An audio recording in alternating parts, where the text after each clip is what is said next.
You're watching the news track. I'm Rahul Kamal. India-Canada ties have hit a diplomatic rock bottom. How does this impact Indian students wanting to go and study abroad in Canada and all the Indians who want to emigrate to Canada and set up base there? How is this impacting people-to-people ties? Is Canada still a country you should be looking at, or is this now a country to stay away from? All that and more coming up on the news track tonight. Trudeau's war, a desperate diversion? Attacks India to distract from China report? Agents of the Government of India were directly involved in the killing of a Canadian citizen, Hardeep Singh Nijjar, on Canadian soil. We responded. Chinese interference helping Trudeau win polls. Is that why Trudeau needs this war?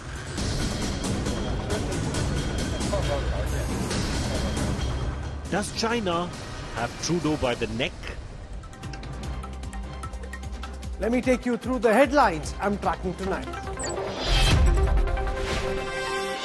12 bomb threats to airlines in 72 hours spark concerns. Government takes stock. Home Ministry, Civil Aviation, Security Body, Intelligence Bureau hold key meetings. A miner has been nabbed for threatening Mumbai flights. Maharashtra's ruling alliance declares that its seat-sharing formula is almost finalized. Devendra Fadnavis hints at Eknath Shinde being made the CM face again. Dares the Aghadi to name its CM face first. Umar Abdullah takes the oath as the first Chief Minister of Naya Jammu and Kashmir. Congress, not part of the government, offers support from the outside. Bengaluru submerged again. Heavy rainfall brings India's Silicon City to a grinding halt. Schools and colleges remain shut. External Affairs Minister names and shames Pakistan at the SCO summit, calls out its terror nexus with China, says the Pakistan-China corridor is against India's sovereignty. Is Trudeau's diplomatic war against India a smokescreen for Chinese interference in Canadian politics? A preliminary report by Canada's Foreign Interference Commission says that China's involvement in the 2019 and 2021 polls was quite acute. Specifically, this poll says that China supported Trudeau's minority Liberal government in 2021. Trudeau was supposed to depose on this matter, and just before that, he upped the ante against India. So was the ruse of foreign interference by India really an attempt to deflect attention against charges of foreign interference in his party and government affairs by the Chinese?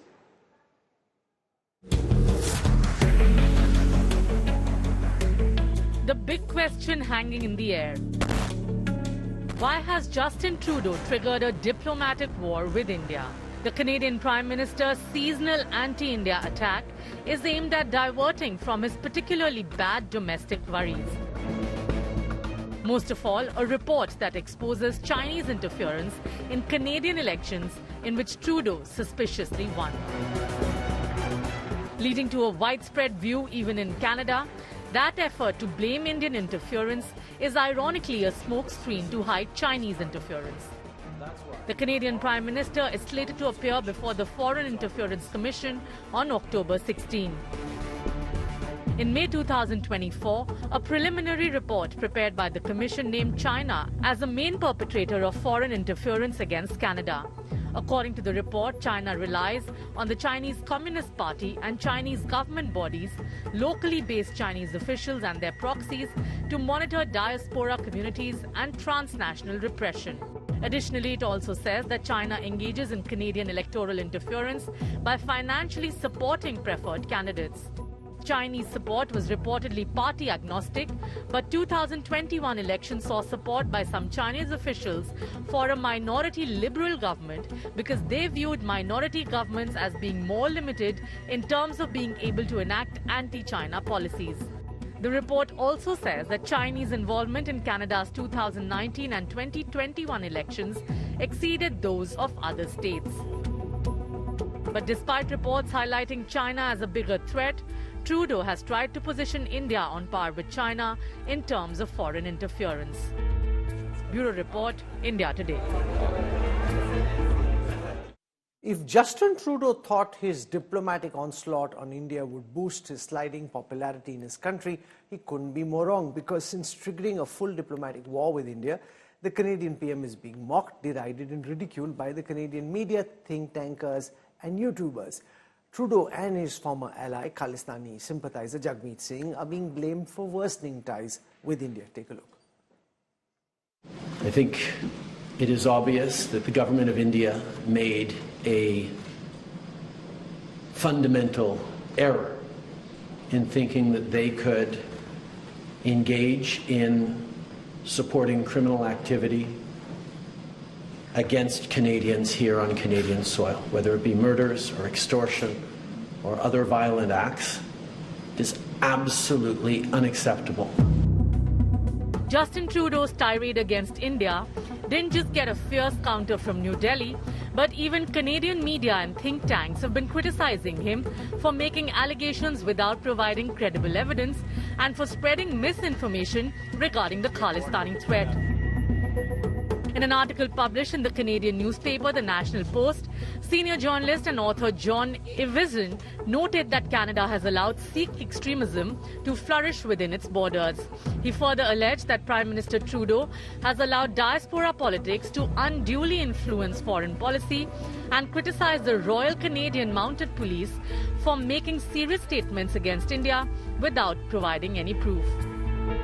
The same view was echoed by Daniel Bodman, a senior correspondent for the National Telegraph, who noted that this could end up costing Canada billions in trade and that Trudeau's move was to appease Jagmeet Singh and the gang of Khalistani ministers. So no one believes Justin Trudeau is telling the truth here in Canada. He doesn't have any domestic support. It's just, he is just spitting in the eye of a powerful ally. Is it domestic vote bank politics at this point? Maybe. I mean, is he so desperate to keep the record of number one Khalistani over Jagmeet Singh? Who knows? Trudeau is also being accused of worsening the diplomatic situation by failing to address the concerns raised by New Delhi. Trudeau's former ally and Khalistani sympathizer, Canadian MP Jagmeet Singh, is also in the line of fire. He's being mocked for demanding sanctions against Indian diplomats. Yes, you heard that right. Against Indian diplomats, not India. We got the RCMP that said that Indian diplomats were hiring criminal elements to shoot at Canadians. I can't see why we would do anything other than put in place severe sanctions on those diplomats, on Indian diplomats. You're not saying that, you're leaving open that assumption. This is the last question, if you want. We're going to let her No. He's gone. He's gone. Also, that's still not how it works. Yeah. Trudeau's desperate ploy to deflect attention from his flagging popularity and domestic politics is finding few takers even within Canada. Bureau Report, India Today. Canada has been an important trading partner of India. It's the home of millions of Indian immigrants. It's also one of the preferred destinations for Indian students to study abroad. There's now a complete downward spiral in diplomatic ties between India and China. How is this likely to impact people-to-people ties? What happens if you want to study in Canada, work in Canada, move to Canada, get married in Canada? And what's likely to happen next, given this current deterioration? Will things change only if there's a new government after the next elections? And what should anyone watching at this time really do? Joining us on this broadcast, I want to welcome Brahma Chalani, leading strategic affairs expert, former advisor to India's National Security Council. I have Maruf Raza. Maruf Raza is a strategic affairs expert in his own right, but here he is in the capacity of the managing director of Access Abroad Education Consultancy. They send a lot of young students to countries like Canada and to the UK, etc. Kamal Sibal joins us, one of India's best-known foreign secretaries, ambassadors. I've got Daniel Bodman joining me, senior correspondent at the National Telegraph. And Dr. Mukesh Aghi will be joining me in some time from now. He's the president of the US-India Strategic Partnership Forum. So I want to go across to Kamal Sibal first. Mr. Sibal, Given what has happened this week between India and Canada, how do you see relations between these two countries pan out from here? And especially given the high level of interest in things to do with Canada amongst those who want to move there, get married there, study there, work there, how should all of them really be looking at Canada from now on? Well, we are entering into a very, very difficult phase of relations with Canada. That has been the case for some time now, given Trudeau's attacks on India, political attacks on India, which began in September last year, rather unexpectedly, where he went to the parliament and made all kinds of charges against India, which he has repeated since. I think we'll have to wait till there's a change in government in Canada. If the Conservatives come to power, we may see a progressive easing of tensions. I don't think that can happen immediately, because that will be totally disavowing not only Trudeau, but also the RCMP and their so-called investigations, which haven't produced anything, but yet it's a very significant arm of the Canadian security system. So I think some dialogue will begin after that to try and bring about some normality in ties, but it won't happen immediately. Number two, the Khalistani, pro-Khalistani, all those elements are active, will remain active, will continue to try and poison ties between the two countries. Some other allegations will be made through the media, through their lobbies that operate on the ground, which will continue to create doubts in India-Canada relations. Insofar as the people you mentioned, students or those who want to go there or get married there, whatever else in terms of their personal choices, yes, there will be a big issue because they'll find it very difficult to go there. In fact, what has really happened is that the diplomatic ties between the two countries have effectively been broken. When you remove the ambassador and all the senior officers from both countries, then who's there left to manage the missions and ensure that they function? They won't be able to function. So therefore, many of the things which you mentioned require proper processing, a proper staff, a proper vetting, proper references to the government, to and fro, and everything else. This is not going to happen. So I think there'll be a lot of problems for the Indian Canadian community, and I hope that they will begin to put pressure on the Canadian government to come to their senses and not further ruin the ties between India and Canada, keeping in mind that when Stephen Harper was the Prime Minister of Canada, we made significant progress.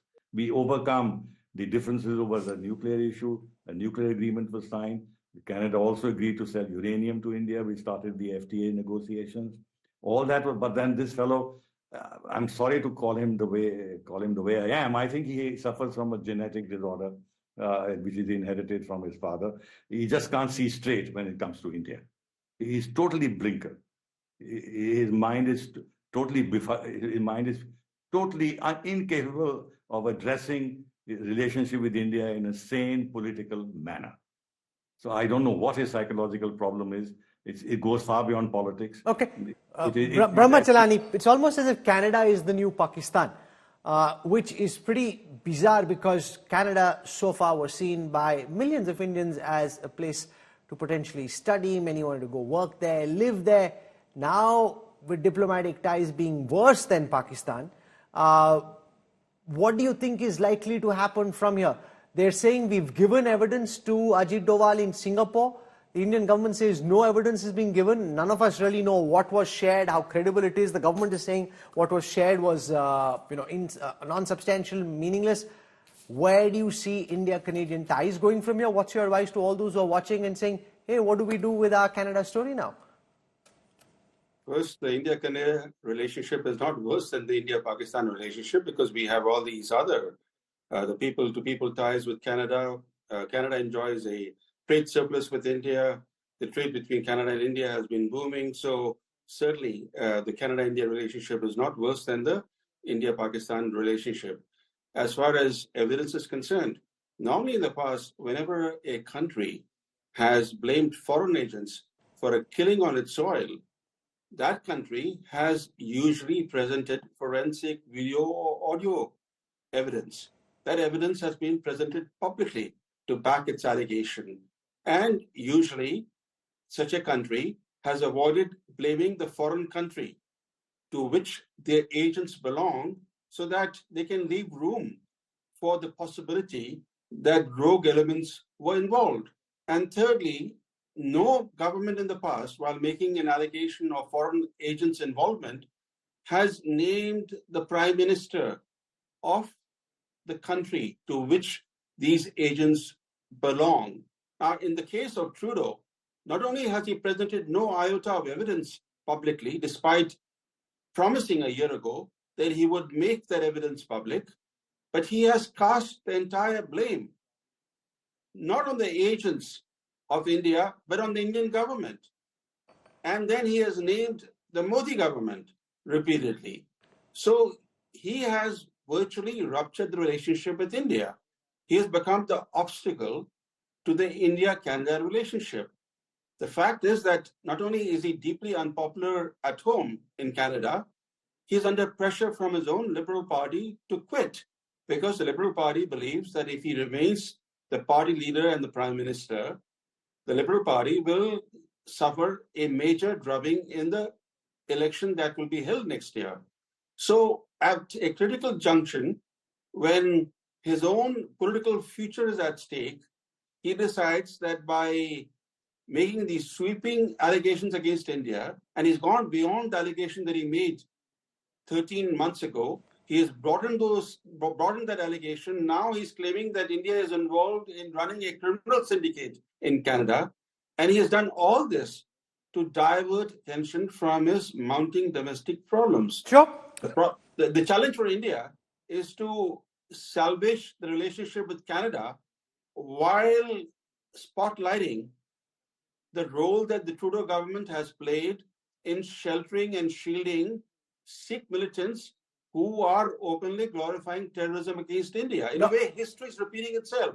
What happened in the first half of the 1980s that led to the twin Air India bombings, same developments are repeating themselves now, and to some extent, the Indian government is responsible, because the way the Indian government let Canada off the hook over the Air India bombings, the two Air India bombings of 1985, we did not wake up to what was happening under Trudeau, under Justin Trudeau, until Trudeau stood up in Parliament and made that allegation against India 13 months ago. Sure. We ignored Dr. Aghi, you're based out of Washington, D.C., and you see how India and D.C.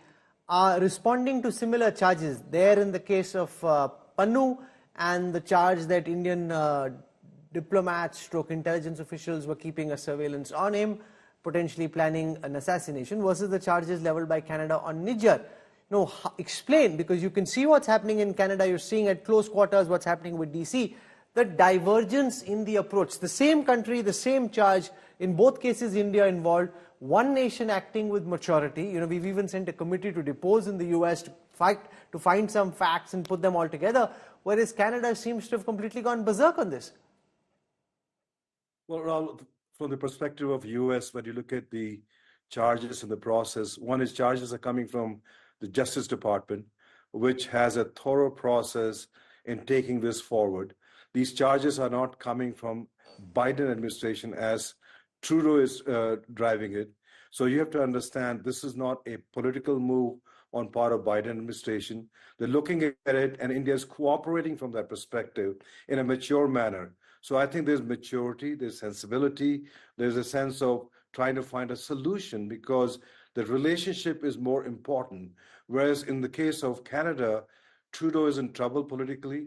He wants to basically divert the attention from his failures and basically sacrifice the relationship with the government of India and the Indian people to basically salvage his failing prime ministership. So I think it's important to understand that while US has taken a much more mature, process-oriented approach, Trudeau is basically hurling allegation in India without any evidence itself.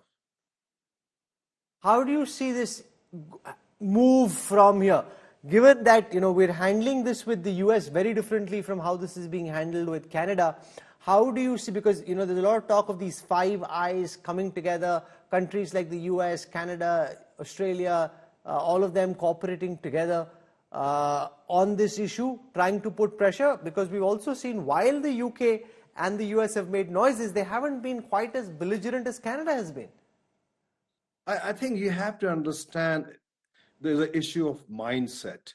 And the mindset is that when India is rising, you have to position India in its own place.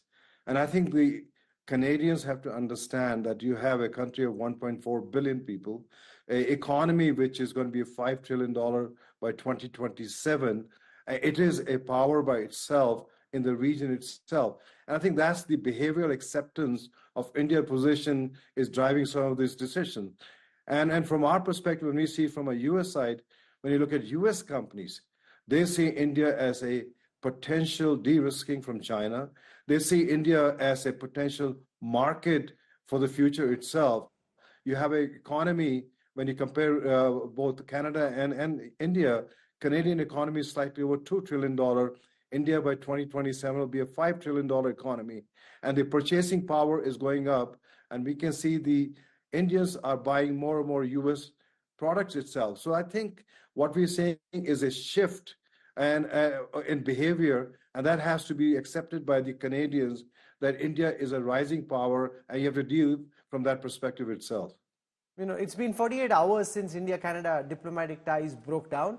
Trudeau, who's getting slammed at home for his move, can find solace in the support he's received from the Five Eyes, an intelligence coalition of Caucasian nations, but two of these five nations didn't even name Canada in their statements.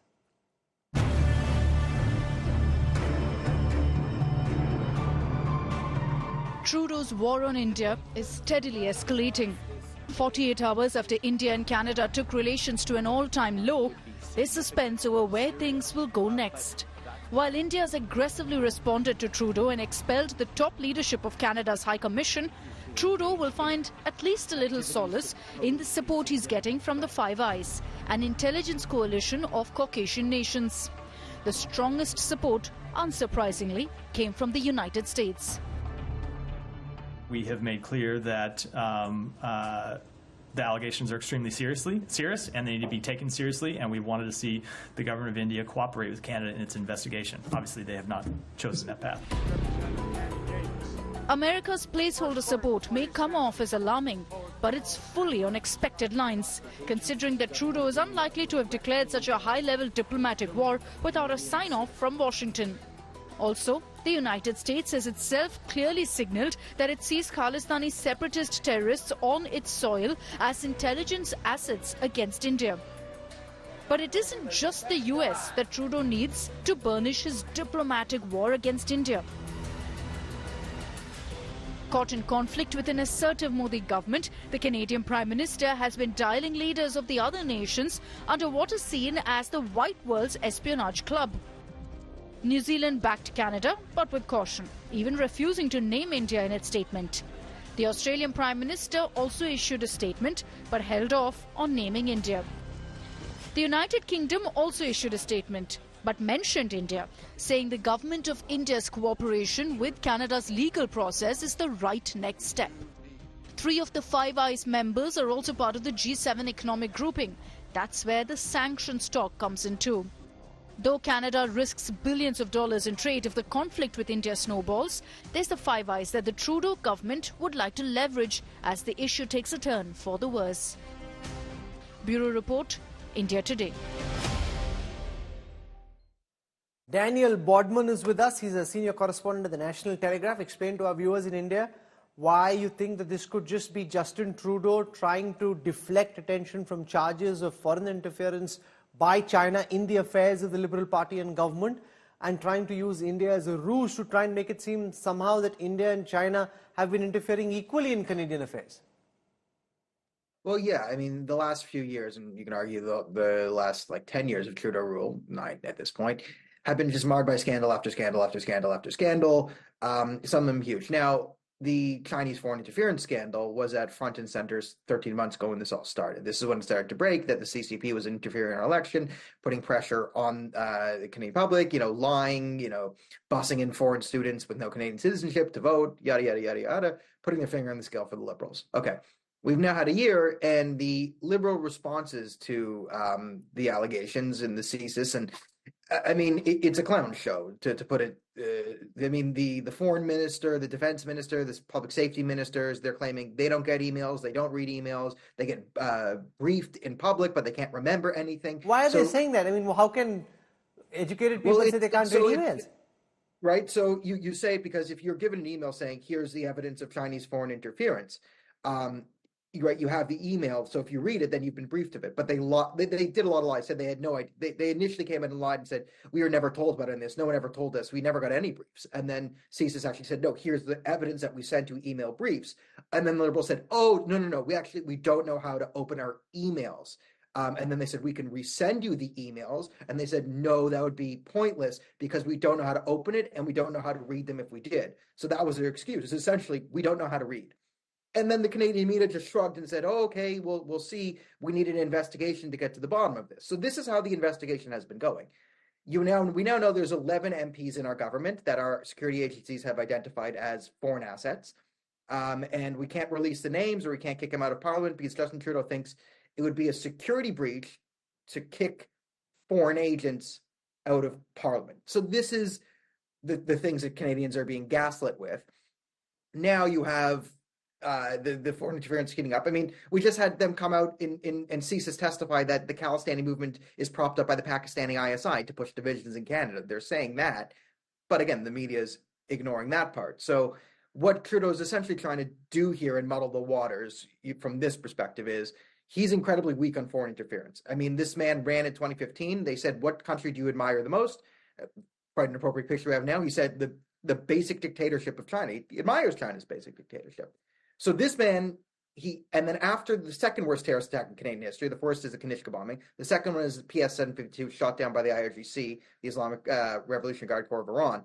Right after, the week after that happened, he came back from vacation. He went to visit Javad Zarif, the propaganda minister, and bowed down to him. So no one believes that he's taking foreign interference seriously.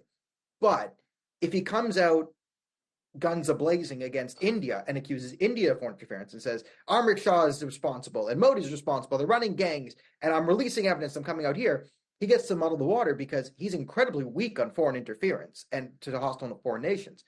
But if he goes to DEFCON 1 on India and says, this is me standing up to foreign interference, gets the media, which is all bought and paid for now by the Liberal government, to then spin this story that, look how hard he's going on foreign interference. And the story that the media will push from is Justin Trudeau going too far to defend the country? Right? When the actual story is, there's 11 foreign assets in the Liberal Party in government right now, and he's not kicking them out. So this is the way to sort of muddy the waters on the foreign interference stuff and, push out a counter disinformation narrative that essentially that he's really, really tough on foreign interference vis-a-vis India now. And now they've concocted this even crazier scheme where it's not just Hardeep Singh Nijjar that the Indian government knocked off. It's like, okay, one terrorist died. Maybe they did that. Maybe they didn't. But now it's an entire criminal government conspiracy. The Indian government's running across national gangs in Canada. It makes no sense, especially if you've ever met a bureaucrat. These people can't organize a pizza party, let alone a hit, all right? They do nothing. They go to a place, they eat samosas, they take selfies with people, then they go home. That's what they do. These people aren't criminal masterminds.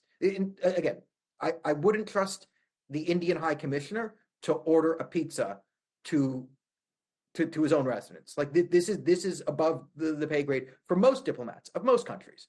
To say that they're running this transnational gang syndicate extortion, it makes no sense.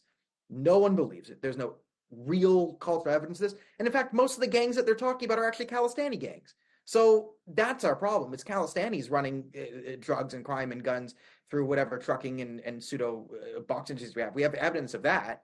But now I think we're blaming the Indian government for what Khalistani gangs are doing in Canada. because they're trying to fight the Khalistanis. There's some important points there. The breakdown of India-Canada ties has put the future of lakhs of Indian students in limbo. Canada has long been a favoured destination for Indian students. How will the diplomatic rift impact Indians studying in Canada and aspiring to study there?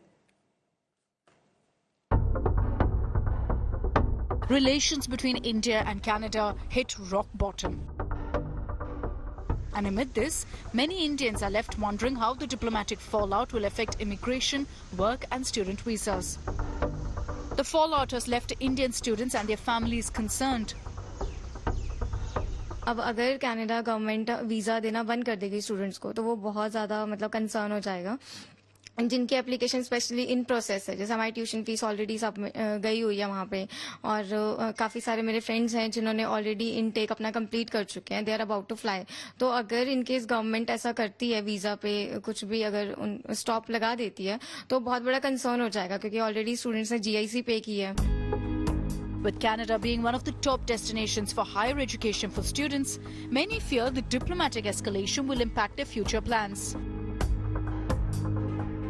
मैं सितंबर next intake के लिए जाऊंगी 2025 में और मैं अभी IELTS की preparation कर रही हूँ और मेरा स्टार्टिंग से टारगेट था कि मुझे कनाडा ही जाना है और मैंने बैचलर्स प्रोग्राम पढ़ना है और मैंने कॉलेज वगैरह भी सब ऑलरेडी मतलब शॉर्टलिस्ट करा हुआ है बट अब जैसे मैं ये न्यूज़ सुन रही हूँ तो मेरे को थोड़ा सा मतलब डर लग रहा है कि आगे क्या होगा और मतलब फ्यूचर का क्या होगा.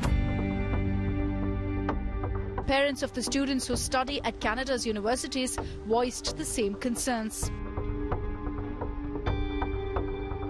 ये दोनों कंट्रीज की डेवलपमेंट के लिए बहुत ही ज्यादा गलत है.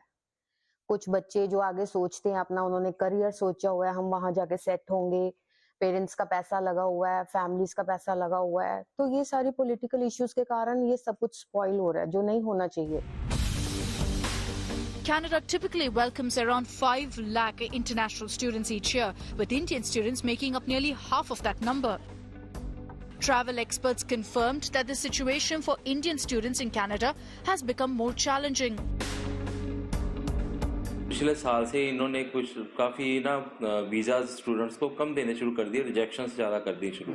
वहाँ पर उनके इंफ्रास्ट्रक्चर जो फैसिलिटीज़ हैं वो बड़ी कम है जिस हिसाब से स्टूडेंट्स वगैरह लेके जाते थे 2-2.5 लाख प्लस इमिग्रेशन भी कर रहे थे 2-3-4 लाख लोग सड़कों पे रहना शुरू कर दिया अपने पंजाबी. आप पीछे मैं गया था टोरंटो गया था तो देखा वो ब्रिज के नीचे या फ्लाईओवर्स के नीचे अपने पंजाबी टेंटिंग लगा के वहाँ रह रहे हैं. With India expelling 6 Canadian diplomats and announcing withdrawal of its High Commissioner and other officials, uncertainty shrouds Indian students and visa aspirants. Bureau Report, India Today. I want to go across now to Maruf Raza, who's not just a strategic affairs expert, but also a top educational consultant for students pursuing higher education in countries like Canada and the UK. So, Maruf, explain, one, what impact is this having on the turnaround time when it comes to Indians applying for visas? What's your advice currently for those who are hoping to study in Canada, but given this breakdown in ties, is Canada still a country they should be looking at, or should they really look elsewhere now? Well, under the circumstances, you could do both. Continue to pursue your applications and look for options elsewhere.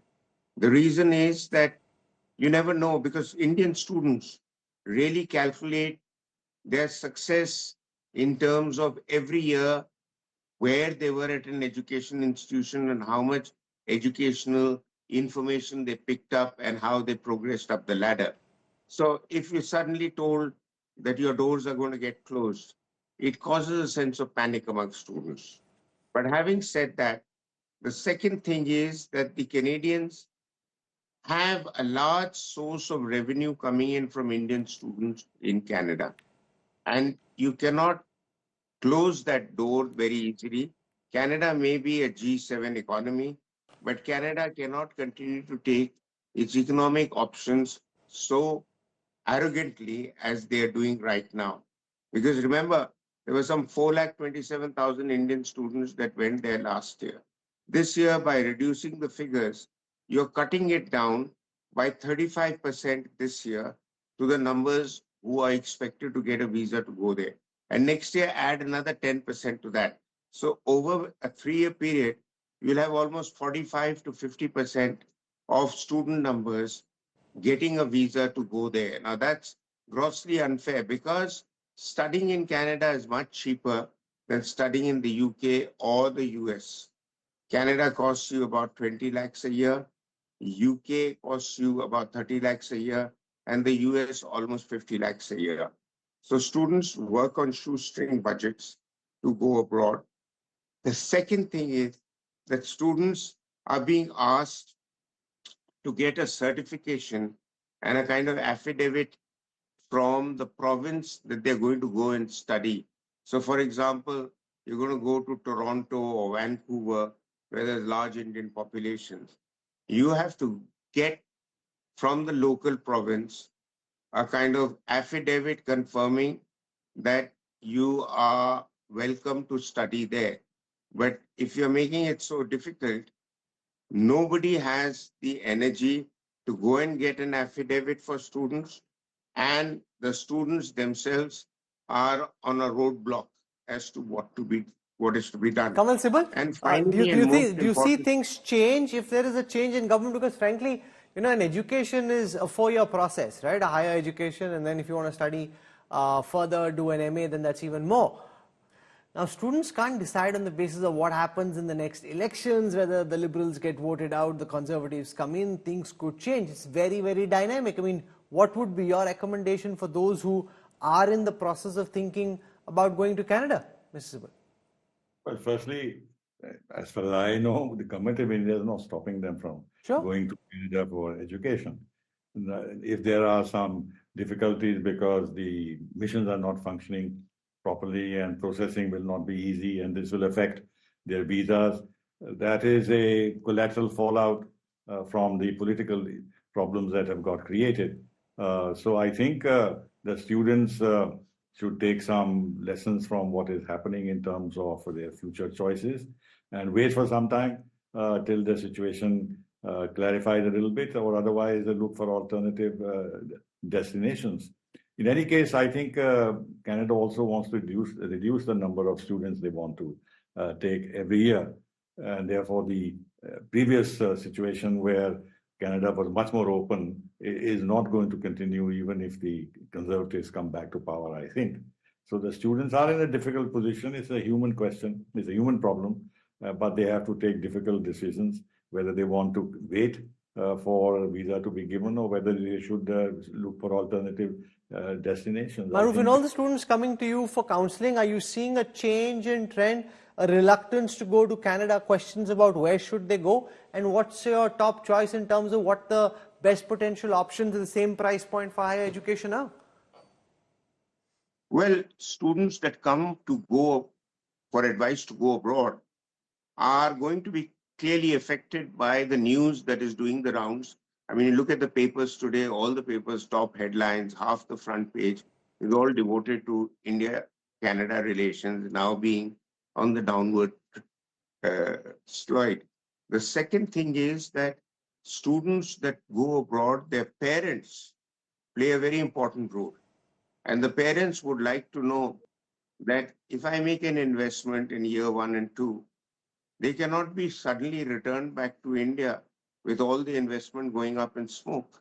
So the Canadian government has to give an assurance to students that if you've given you a visa, we've given you admission, then we will honor it for the period that you will do your degree there. And the third and most important thing is, you know, the Canadian government is now going to deny spouses and family members visas to come in and work there. For people who go to study abroad, it's not just the degree, it's the opportunities that the family also gets with them.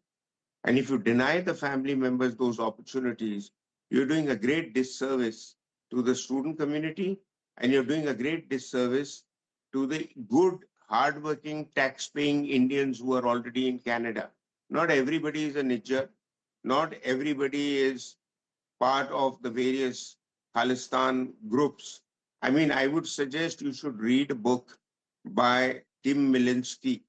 It's called Blood for Blood. It talks about how the Canadian government has inculcated this concept of hardline Punjabi terror in support of these groups. These guys go fly into Pakistan. They get visa-free entry. And from Pakistan, they are cultivated to go into India, and the base becomes Pakistan and create the problems that we are having in Daniel, Punjab. but what I don't understand is why is Trudeau so soft on China? I mean, if I read reports about the CCP wanting to set up these de facto police stations in different parts of Canada, interference in terms of funding, interference in terms of candidate selection and pushing those candidates. Why isn't he pushing back harder and more aggressively against China? What holds him back? Well, nobody is... Mr. Bodman?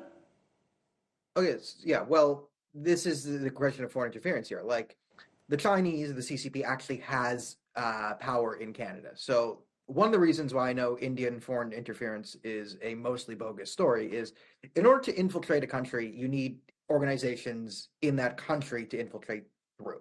Okay, so for the CCP, you have Chinese language newspaper stations or media outlets or cultural centers, a bunch of different things. Okay, so you spend a lot of money, you infiltrate these organizations, you get some of your people into the board, you slowly push out the moderates over the years, and then through money and intimidation, you now control this media outlet, you now control this cultural center, you can then set up police stations or whatever in the country, right? That's how you then low-level infiltrate through. There are no Indian institutions, Hindu institutions in our country.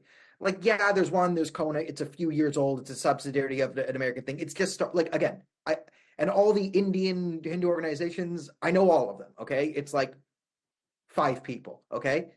It's not anything. Like, there's really nothing to infiltrate here through the government. So India and their proxies and, you know, the people, the native-born Indians, let's say, who would be Hindu and sympathetic to it, they have no political organization and no political real vote bank power in Canada. So you can supposedly punch them as hard as you want, and there's really no blowback, right? But in the terms of the CCP, well, if you go after the CCP, right, you're going to get attacked by these cultural institutions. They're going to call you racist. Their proxies in academia are going to say this is racial profiling, blah, blah, blah, blah. You know, again, the media stories, you're going to be boycotted from these cultural centers. They're going to actually attack you. So because there is a stick on the other end, the establishment or the politicians fear that stick. India has no stick. That doesn't even have a carrot. Has nothing. There's no real institutions to even infiltrate through to then go into government. So in a sense, it's a lot easier to kick India because there's no organized political blowback to that. Okay, so I think you've explained why Canada has more leeway, why they're able to interfere and yet get no pushback, and how India doesn't have the levers to ensure that the Canadian government can't just base. Heavy rains brought misery and mayhem to Bengaluru again. Some office campuses, mall and apartment complexes were flooded, roads inundated, and schools, colleges were shut. Rain also washed out the second session of the opening test between India and New Zealand in Bengaluru.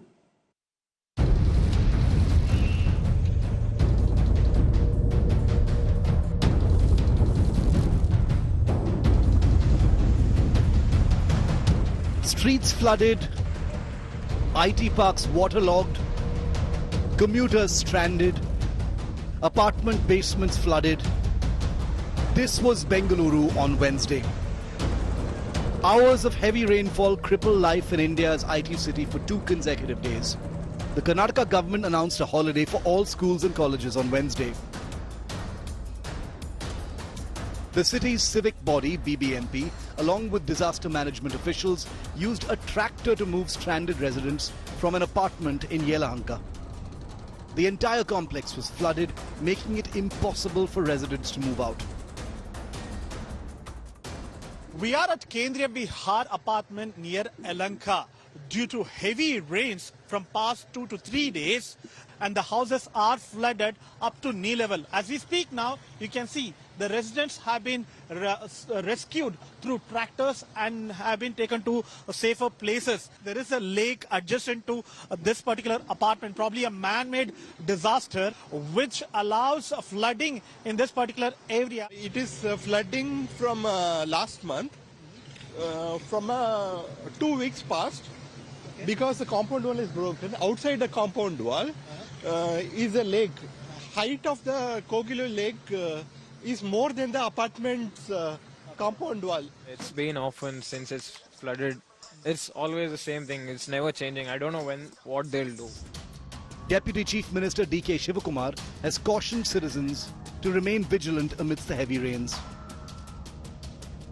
We will sort out whatever the problems are there, we'll sort out. There is no problem in it. We are already on the job. We'll see that there will be no problems on drainage, sewage, power supply, traffic and all. We are managing it. The Phoenix Mall of Asia, located in the same area, was also waist deep in water. The Manyata Tech Park was also flooded due to the incessant downpour. Many companies on the 300-acre campus instructed employees to stay in their offices and wait for the water to clear out. A section at a construction site in Manyata Tech Park caved in. Heavy rains washed out the second session of the opening test between India and New Zealand in Bengaluru. The weather department has predicted more rainfall on Thursday and Friday. The opposition in the state have also criticized Karnataka government the mismanagement of rescue operation during the rains. While Deputy Chief Minister D.K. Shivakumar has slammed opposition, stating that they are trying to defame brand Bengaluru and the government is capable enough to handle the heavier rain than this. With your journalist Madhu Sagaraj reporting for India Today, Bengaluru. This is where I wrap up the news track tonight. I look forward to seeing you at 8 p.m. tomorrow evening. Till then, from all of us here, goodbye, good night, and thank you for watching.